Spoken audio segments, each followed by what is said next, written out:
Okay ji, the next topic is disorder of skeletal muscles. आपने bones पढ़ी, muscles पढ़े। अब स्केलेटल मसल्स से रिलेटेड कुछ डिसऑर्डर्स हैं, कुछ हम कह सकते हैं कि डिसीजेज रिलेटेड होती है स्केलेटल मसल जो हमारी बोन से रिलेटेड है। The first one is osteoporosis and the second one is arthritis. Osteoporosis को सबसे पहले देखेंगे। ऑस्टियोपोरोसिस के अंदर बोन जो है वो पोरस हो जाती है, यानी कि उनके अंदर छोटे छोटे पोर्स बन जाते हैं। आर्थराइटिस की फर्दर 3 टाइप्स हैं, osteo arthritis, rheumatoid arthritis and the gouty arthritis. सबसे पहले ऑस्टियोपोरोसिस का वर्ड मीनिंग देखते हैं। ऑस्टियो का वर्ड जब भी आता है वो बोन के लिए इस्तेमाल होता है, प्रोसेस का मतलब होता है पोर्स।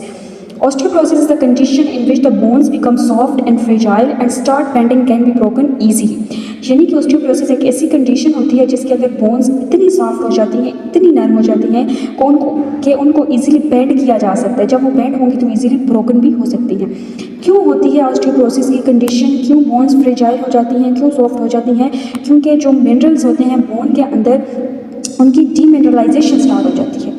आपको पता है कि बोन्स स्ट्रॉन्ग होती हैं because of the presence of calcium and iron phosphate. Calcium iron phosphate की वजह से हमारी बोन्स स्ट्रॉन्ग रहती हैं क्योंकि उनके अंदर ये मिनरल्स प्रेजेंट हैं। लेकिन जब डीमिनरलाइजेशन हो जाएगी, जब ब्लड के अंदर मिनरल का लेवल कम हो जाता है, तो ब्लड के मिनरल लेवल को मेंटेन करने के लिए जितनी भी मिनरल्स हमारी बोन्स के अंदर स्टोर्ड होते हैं वो वहाँ से निकलना स्टार्ट करते हैं और ब्लड के अंदर शामिल होना शुरू कर देते हैं, जिसकी वजह से प्रोसेस होता है दैट इज़ डीमिनरलाइजेशन, जिसके अंदर जो है वो सारे के सारे मिनरल्स ब्लड के लेवल को मेंटेन करने के लिए, ब्लड के अंदर मिनरल लेवल को मेंटेन करने के लिए बाई की तरफ आना स्टार्ट हो जाते हैं। दैट इज़ डीमिनरलाइजेशन, यानी कि removal of minerals from the bones.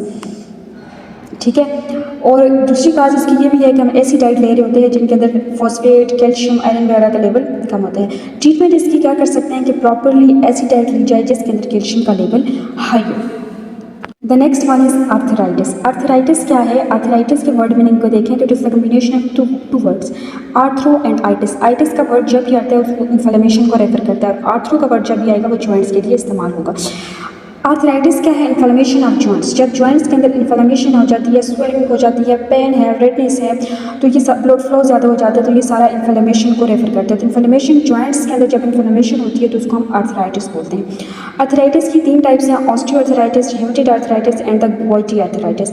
Osteo arthritis वो वाला है, osteo means bone, arthritis mean inflammation of bones or the cartilages. Osteo arthritis एक ऐसी कंडीशन है जिसके अंदर कार्टिलेजेस वियर अवे हो जाती हैं। जो कार्टिलेजेस हैं उनके अंदर इन्फ्लेमेशन स्टार्ट हो जाती है। हम कहते हैं कि कार्टिलेजेस का ख़त्म होना। ये जो ऑस्टियोआर्थराइटिस है ये मोस्टली ओल्डर पीपल के अंदर होता है। जो जिन लोगों की एज ज़्यादा होती है उनके अंदर ऑस्टियोआर्थराइटिस होता है। और मोस्टली जो ऑस्टियोआर्थराइटिस है वो किन जॉइंट्स के अंदर हो रहा होता है? वेट बीयरिंग जॉइंट, जैसे कि हमारी नी जॉइंट्स हैं, हिप जॉइंट्स हैं, ये वेट बीयरिंग जॉइंट्स हैं, तो ये मोस्टली जो है वो सफ़र कर रहे होते हैं। अब ऑस्टियोआर्थराइटिस में जो कार्टिलेजेस हैं with the passage of time वो ख़त्म होती हैं, और हमें पता है कि कार्टिलेजेस ने हमारी जो जॉइंट्स हैं जहाँ पे जो बोन्स मीट करती हैं उनके कॉन्टैक्ट डायरेक्ट नहीं होने देते, जिसकी वजह से फ्रिक्शन को रिड्यूस कर रही होती हैं और प्रोटेक्शन प्रोवाइड करती हैं। जब cartilages with the passage of time ख़त्म हो जाएंगे तो ऑटोमेटिकली बोन के साथ डायरेक्ट कॉन्टैक्ट स्टार्ट हो जाता है। ठीक है। रिमेटॉइड आर्थराइटिस एक ऑटोइम्यून डिजीज़ है। ऑटोइम्यून डिजीज़ एक ऐसी डिजीज़ होती है जिसके अंदर हमारी बॉडी के अपने ही सेल्स नॉर्मल सेल्स को डिस्ट्रॉय करना स्टार्ट कर देते हैं। ऑटोइम्यून डिजीज़ यानी कि इम्यून सिस्टम के ऑटो खिलाफ, अपने ही इम्यून सिस्टम हमारी बॉडी के खिलाफ वर्क करना स्टार्ट कर देते हैं। इम्यून सेल्स अटैक करते हैं, किसके ऊपर अटैक करते हैं कि कार्टिलेजेस के ऊपर और जॉइंट्स के ऊपर अटैक करना जो है वो स्टार्ट कर देते हैं। इसमें कौन कौन से जॉइंट सफ़र होते हैं? फिंगर, एल्बो वगैरह जो है वो इफेक्ट हो रही होती है। गोइटी आर्थराइटिस क्या है? एक ऐसा आर्थराइटिस जिसके अंदर यूरिक एसिड जो है वो बॉडी के अंदर हाई हो जाता है। अब इसके अंदर कौन से जॉइंट्स जो है वो सफ़र होते हैं? टोज वगैरह के, रिस्ट वगैरह के, नी, फिंगर्स, इनके अंदर यूरिक एसिड हाई होने की वजह से ये जॉइंट्स क्या हो जाते हैं? ख़राब होना जो है वो स्टार्ट हो जाते हैं।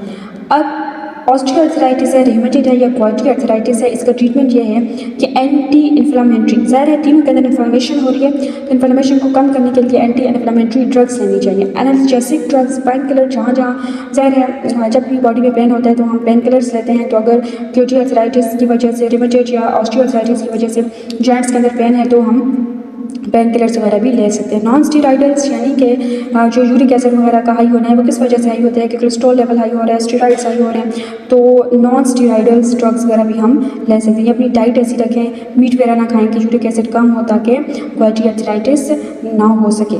आई होप आपको समझ आई होगी। अगर किसी की समझ नहीं आई तो वो पूछ सकता है।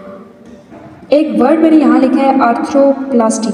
आर्थ्रो का वर्ड मैंने आपको कहा कि हमेशा इस्तेमाल होता है जॉइंट्स के लिए। प्लास्टी मीन्स सर्जरी वगैरह करना। तो आर्थ्रोप्लास्टी एक ऐसी कंडीशन है, एक ऐसी ट्रीटमेंट है जिसमें जॉइंट्स को क्या किया जाता है, रिप्लेस्ड किया जाता है हेल्थी जॉइंट्स से। इसको बोलते हैं आर्थ्रोप्लास्टी। तो इसकी ट्रीटमेंट में आर्थ्रोप्लास्टी इस्तेमाल कर सकते हैं।